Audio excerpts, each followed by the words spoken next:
Hi friends, welcome to அம்மாவின் சமையலறை கோயம்புத்தூர் சமையல். இன்றைக்கி ரொம்ப சூப்பரான வெஜ் பிரியாணி ½ கேஜி எப்படி செய்யலான்னு சொல்லி பார்க்கலாம். இது மட்டன் பிரியாணி, சிக்கன் பிரியாணி என்ன டேஸ்ட் இருக்குமோ அதே டேஸ்ட்டோடு இன்றைக்கி வெஜ் பிரியாணி செஞ்சுருக்கோம். இது செய்கிறதுக்கு 200 கிராம் வெங்காயம் நீல வாக்கில் கட் பண்ணி வச்சுருக்கேன். ஒரு கைப்பிடி அளவுக்கு மல்லித்தலை, ஒரு கைப்பிடி புதினா, 4 பச்சை மிளகாய், கேரட்டும் பீன்ஸும் கொஞ்சமாக கட் பண்ணி வச்சுருக்கேன். நம்ம சோயா வேறு சேர்க்குறோம். இதோட சோயா ஊற வச்சு புளிஞ்சு எடுத்துக்கோங்க. 200 கிராம் தக்காளி, பட்டாணி ஊற வச்சு எடுத்து வச்சுருக்கேன். இஞ்சி பூண்டு விழுது 40 கிராம் இஞ்சி, 20 கிராம் பூண்டு அரைச்சி எடுத்து வச்சுருக்கேன். அடுப்பில் ஒரு பாத்திரம் வச்சு 100 ml எண்ணெய் விட்டுக்கோங்க.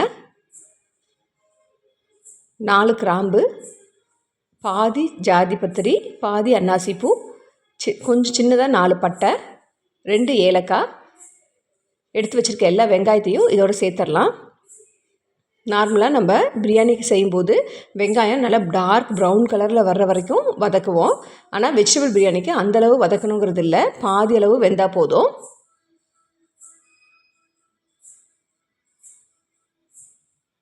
இந்த டம்ளர் தான் அரிசி இழந்திருந்தேன்.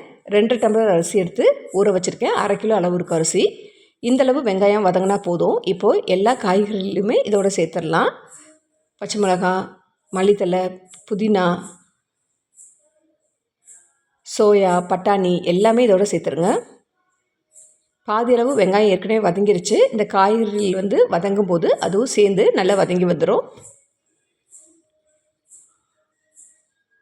நல்லா வதக்கி விட்டுக்கோங்க.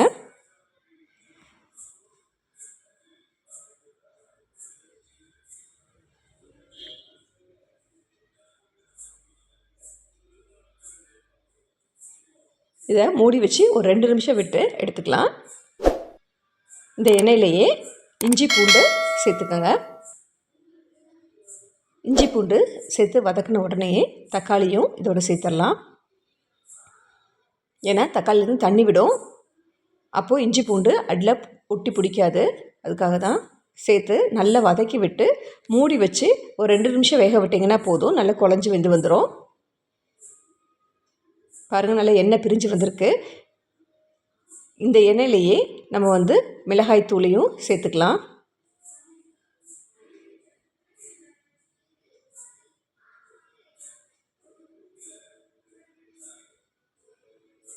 எண்ணெயில் மிளகாய் தூள் சேர்க்கும்போது பிரியாணிக்கு தேவையான கலரு அதுலேயே கிடச்சிரும். நல்லா வதக்கி விட்டுருங்க.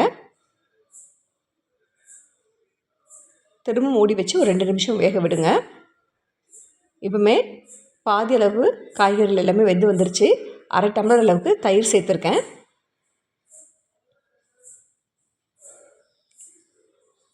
நல்லா வதக்கி விட்டுருங்க.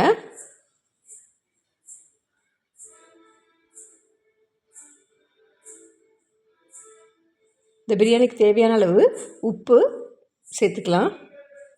எப்போவுமே பிரியாணிக்கு நம்ம கொஞ்சம் அதிகமாக உப்பு சேர்த்துட்டோம்னா அரிசியோடு பார்க்கும்போது கரெக்டாக இருக்கும். நம்ம 4 டம்ளர் அளவுக்கு தண்ணி சேர்க்கணும் இன்றைக்கி. அதுக்கு 1/2 டம்ளர் தயிர் சேர்த்தாச்சு. அதனால் 4 டம்ளர் அளவுக்கு மட்டும் தண்ணி சேர்த்துக்கோங்க. 1 ஸ்பூன் அளவுக்கு பிரியாணி மசாலா சேர்த்துக்கிறேன். நல்லா கலந்து விட்டுட்டு உப்பு, புளிப்பு, காரம் எல்லாமே சரியாக இருக்கான்னு செக் பண்ணிக்கோங்க. எல்லாமே சரியாக இருக்குது. நல்லா கொதிக்கட்டும். இந்தளவு கொதித்து வந்ததுக்கப்புறம் அரிசியை சேர்க்கணும். அரிசியில் இருக்க தண்ணியை வடிச்சிட்டு சேர்த்துக்கலாம். அரிசியில் தண்ணி இல்லாமல் உதறிட்டு சேர்த்துக்கோங்க. எல்லா அரிசியும் சேர்த்துட்டு நல்லா கலந்து விட்டுருங்க. ஓரங்கள்லேருந்து கலந்து விடுங்க. இது அப்படியே மூடி வச்சு ஒரு 5 நிமிஷம் நல்லா கொதித்து வரட்டும். சைடில் நல்ல புகை வரும். பாருங்கள் எந்தளவு புகை வருதுன்னு. இந்த ஸ்டேஜில் ஓப்பன் பண்ணி பார்த்துட்டு கலந்து விட்டிங்கன்னா அரிசியும் தண்ணியும் ஒரே லெவலில் இருக்கும்.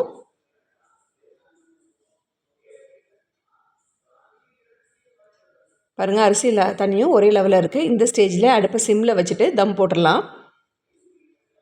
கரெக்டாக 15 நிமிஷம் போதும். பிரியாணி ரெடி ஆயிரும். மூடி வச்சு மேலே ஒரு வெயிட் வைக்கணும். ஒரு பாத்திரத்தில் தண்ணி வைங்க. அப்படி இல்லைன்னா இது மாதிரி ஏதாவது வெயிட்டான பொருளை அது மேலே வச்சா ஓகே தான். கரெக்டாக 15 நிமிஷம் கழித்து நம்ம ஓப்பன் பண்ணி பார்க்கலாம் எப்படி இருக்குதுன்னு சொல்லிவிட்டு. பாருங்கள், பிரியாணி சூப்பராக ரெடி ஆயிடுச்சு.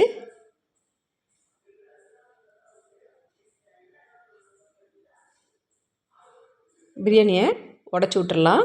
பாருங்கள், ஒட்டாமல் எப்படி உதிரி உதிரியாக வந்திருக்குன்னு. அடியிலேருந்தும் எடுத்து காமிச்சிருக்கேன், எங்கேயுமே ஒட்டலை. தண்ணி, எண்ணெய் எல்லாமே பர்ஃபெக்டாக இருந்ததுனால பிரியாணி சூப்பராக ரெடியாகி வந்திருக்கு. அம்மாவின் சமையலறை கோயம்புத்தூர் சமையலை சப்ஸ்கிரைப் பண்ணாமல் இருந்தால் சப்ஸ்கிரைப் பண்ணுங்கள். மறக்காமல் ஆளுங்கிற பட்டனை ப்ரெஸ் பண்ணுங்கள். அப்போ தான் நான் போடுற எல்லா நோட்டிஃபிகேஷனுமே உங்களுக்கு உடனே வரும். இது வரைக்கும் நம்ம நெய் சேர்க்கலை. உங்களுக்கு தேவைப்பட்டுச்சுன்னா 1 ஸ்பூன் அளவுக்கு மட்டும் நெய் சேர்த்துக்கங்க. நெய்யை மேலே சேர்த்துட்டு அப்படியே தடவி விட்டுடலாம்.